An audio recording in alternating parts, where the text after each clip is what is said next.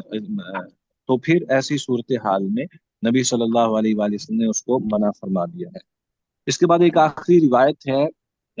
اور اس کے بعد باب بھی ختم ہو جاتا ہے۔ میں اس لیے چاہ رہا ہوں کہ تاکہ ہم اس باب کو یہیں پر مکمل کر سکیں۔ یہ ابن عمر رضی اللہ تعالی عنہما کی روایت ہے کہ ان نبی صلی اللہ علیہ وآلہ وسلم نہا ان بیع الکالی بالکالی، یعنی الدین بالدین، رواہ اسحاق والبزار باسناد ضعیف۔ تو ابن عمر رضی اللہ تعالی عنہما کی روایت ہے کہ بلا شبہ نبی صلی اللہ علیہ وسلم نے منع فرمایا بے کالی بالکالی، یعنی قرض کے بدلے قرض کی خرید و فروخت کو، یعنی آپ صلی اللہ علیہ وسلم نے فرمایا الدین بالدینی، قرض کے بدلے قرض کی خرید و فروخت کو منع فرما دیا ہے۔ تو اس کا مطلب یہ ہے کہ ادھار کے بدلے جو ادھار کی خرید و فروخت ہے، اس کی صورت یہ ہے کہ آدمی کسی سے معین مدت، مثلا 1 سال تک ادھار کر کے کوئی چیز مقررہ قیمت مثلا 1,000 روپے پر لے، لیکن جب ادائیگی کی مدت آ جائے تو دینے کے لیے کچھ نہ ہو تو وہ کہے تم مجھے یہی چیز اس سے زیادہ قیمت پر مزید 1 سال کی مدت تک دے دو۔ تو پہلے بھی چیز اسی کے پاس رہی لیکن وہ قیمت تو ادا نہیں کر سکا، پھر اب مزید اس کے پاس رہے گی تو اس کی قیمت جو ہے وہ بڑھا دی گئی ہے، ٹھیک ہے۔ تو اب بے کے وقت دونوں کے پاس کوئی یہ ایسی چیز نہیں تھی، بلکہ یہ صرف ایک چیز جو ہے اس کی قیمت کو بڑھا دیا گیا ہے، باقی تو انہوں نے کوئی چیز تبدیل نہیں کی، تو جو دونوں کے قبضے میں آ رہی ہے اس میں کوئی چیز تبدیل نہیں کی۔ تو اس روایت کے تناظر میں اس بے سے بیع الکالی بالکالی یعنی الدین بالدین سے منع فرما دیا گیا۔ دور حاضر میں جو انٹرسٹ پہ گاڑیاں لی جاتی ہیں بینکوں سے، یا کوئی بھی چیز ہم لیتے ہیں قسطوں کی صورت میں، جب ہم ایک چیز طے کر لیتے ہیں کہ قسطوں کی صورت میں اتنی مقررہ وقت تک ہم اس کی اماؤنٹ جو ہے وہ واپس ریٹرن کریں گے، تو بعد ازاں اس میں یہ ایک پرابلم آ جاتی ہے کہ جب اگر آپ مقررہ وقت تک اس کی انسٹالمنٹ جو ہیں وہ پے نہیں کرتے تو آپ کے اوپر جو انٹرسٹ لگتا ہے، یعنی مزید اس پہ فائن کی صورت میں آپ کو جو دینا پڑتا ہے، یہی وہ صورت ہے جو یہاں پہ بیان کی گئی ہے، ان بیع الکالی بالکالی، یعنی الدین بالدین۔ تو نبی اکرم صلی اللہ علیہ وآلہ وسلم نے اس کو حرام قرار دیا ہے۔ تو اسی طرح سودی بینکوں میں اکاؤنٹ وغیرہ جو کھلوائے جاتے ہیں، اور سیونگ اکاؤنٹ جو ہیں ان میں بھی یہ ساری صورتیں جو ہیں یہ سودی ہیں۔ اسی طرح انشورنس کی بھی ہر صورت، یا جوئے کی ہر صورت جو ہے، انعامی بانڈز وغیرہ کی جو صورتیں ہیں، یہ ساری کی ساری ہی سود کے ضمن میں آتی ہیں۔ اس لیے ان تمام سے بچنا جو ہے وہ مسلمان کے لیے لازم اور فرض ہے کہ اس سے یہ بچے، ٹھیک ہے جی۔ کوئی سوال وغیرہ کرنا ہے؟ جی السلام علیکم۔ وعلیکم السلام۔ جیسے آج کل یہ بہت ٹرینڈ چلا ہوا ہے اسلامک بینکنگ کا، تو اس کے بارے میں کیا آپ کا پوائنٹ آف ویوز ہے؟ یہ ٹھیک ہے اسلامک بینکنگ؟ وہ تو کہتے ہیں ہم صحیح کر رہے ہیں، مطلب سود نہیں ہے اس میں۔ ہاں، یہ ہم اس کی وضاحت پہلے کر چکے ہیں، میرا نہیں خیال کہ اس میں یہ بالکل انٹرسٹ فری بینکنگ سسٹم ہے۔ ڈیفینیٹلی اس میں کچھ نہ کچھ تو ایسی اشیاء ہوتی ہیں، البتہ ہم چونکہ مجبور ہیں، اللہ مستور قوم بھی، جب ہم اضطراری کیفیت میں آ جاتے ہیں تو پھر بینک کے ساتھ ہم لا محالہ کوئی نہ کوئی ایسی صورت اختیار کر لیتے ہیں کہ ان کے، ظاہر بات ہے بینکوں کے بغیر ہم کچھ نہیں کر پا سکتے، تو یہ جائز تو نہیں ہوگا۔ اسلامی بینکنگ جو ہے وہ تھروٹ، آپ کو پتہ ہی ہے کہ یہ ایک ریلیٹڈ ہے ہمارے اسٹیٹ بینک کے ساتھ، اور اسٹیٹ بینک جو ہے وہ عالمی بینکوں کے ساتھ، اور پھر اس میں ایک آپ اگر اے ٹی ایم سے کوئی سنگل کوئی بھی چیز جو ہے نا، یعنی اماؤنٹ وغیرہ آپ نکلواتے ہیں یا آپ جمع کرواتے ہیں تو اس پہ بھی ان کو بینک کو انٹرسٹ ملتا ہے، تو یہ پاک تو نہیں ہے بالکل، واللہ اعلم۔ السلام علیکم ورحمۃ اللہ وبرکاتہ سر۔ جی وعلیکم السلام ورحمۃ اللہ۔ سر یہ پیچھے ہم نے جو حدیث پڑھی تھی جس میں تھا کہ سفارش پہ اس کو ہدیہ دینا جو ہے، تو اگر کوئی سفارش کرے تو اس پہ ہدیہ دینا، یہ ظاہر جی بات ہے کہ وہ ایک جو سفارشی ہوتا ہے نا، جو سفارش کرنے والا ہوتا ہے، اس کے ذہن میں بھی بات آ سکتی ہے، تو یہ ایک ایسا مسلمان کے لیے اخلاص پر مبنی بات ہے کہ آپ اس کے لیے کوئی نیکی کا کام کریں، اس کو کہیں ضرورت ہے تو آپ اس کی ہیلپ کریں۔ اگر انسان جو ہے وہ مزید کہیں ایسی صورتحال میں مال کے طمع کرنے والا ہے تو وہ تو گریڈی شخص ہے، اس کو چاہیے کہ وہ ایسا نہ سوچے، کبھی بھی اس کو ایسا نہیں کرنا چاہیے۔ تو یہ شرعی طور پر بھی مسلمان کے ساتھ حسن سلوک کرنے کا حکم ہے، اسے معاف کرنا، درگزر کرنا، تعاون کرنا، اور اس کے لیے یہ انسانیت کا تقاضا ہے، بجائے اس کے کہ اس پہ انسان جو ہے وہ ہدیہ دے اور وہ قبول بھی کر لے۔ تو یہ تو انسانی گراوٹ کی صورت ہے نا، اس لیے اسلام نے اس کو قطعی طور پر جائز نہیں قرار دیا، بلکہ اس کو سود ہی کہا ہے۔ جی سر،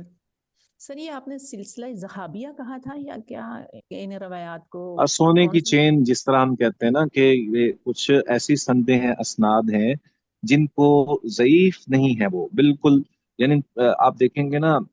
تو کہ ہر صحابی کا ایک شاگرد خاص تھا، ہر صحابی کا ایک شاگرد خاص تھا، وہ ہر وقت ان کے ساتھ رہتے تھے ان کے مدرسے میں یا ان کے ساتھ آگے بھی، جیسے نبی صلی اللہ علیہ وآلہ وسلم کے ساتھ عبداللہ بن عمر بھی، حضرت ابو ہریرہ رضی اللہ تعالیٰ عنہ اور سیدہ عائشہ رضی اللہ تعالیٰ عنہا۔ تو یہ ایک ایسا ایسا سلسلہ ہے جس کے ذریعے ہمیں یقین ہوتا ہے کہ سیدہ عائشہ نے گھر کی یہ بات بتائی ہے، ابن عمر نے، وہ بچے تھے تو انہوں نے نبی صلی اللہ علیہ وسلم کی خدمت کی ہے، تو اس صورت میں بھی ان کو ہر چیز کی معلومات تھیں۔ ابن عباس نے اگر تفسیری بات بیان کی ہے تو وہ ظاہر ہے نبی صلی اللہ علیہ وسلم ان کے لیے دعا فرمائی تھی۔ اسی طرح تو ان کے جو آگے یہ جو تابعین ہیں نا، یہ تابعین، کچھ تابعین ایسے ہیں جو کہ خاص تھے، مثلا عطا رحمہ اللہ جو ہے نا، یہ ابن عباس کے ساتھ خاص تھے رضی اللہ تعالیٰ عنہما، لیکن اس کے باوجود انہوں نے ابن عمر سے روایت بیان کی ہے جو کہ تو وہ اسناد میں سے وہ سند جس کے اندر استاد اور شاگرد کا اتنا معروف ہو جانا کہ ان کے ساتھ ہی اس کا تعلق ہے، ایسے سلسلے کو پھر آگے آگے جو استاد ہے اس کا شاگرد، آگے جو استاد ہے اس کا شاگرد، اس کو سلسلہ ذهبیہ کہتے ہیں۔ ایسی چین جو کہ سونے والی ہے، یعنی مضبوط کڑی ملتی ہے نا، تو اس کو صحیح ہی کہا جاتا ہے۔ جی سر، یہ نافع جو ہے یہ حضرت عبداللہ بن عمر کے شاگرد تھے، شاگرد خاص۔ جی جی سر، جزاک اللہ خیرن کثیرۃ۔ جی، بہت شکریہ، دعا میں یاد رکھیے، آپ کی کلاس کا وقت ہو گیا ہے، دعا میں یاد رکھیے۔ السلام علیکم ورحمۃ اللہ وبرکاتہ۔ وعلیکم السلام ورحمۃ اللہ۔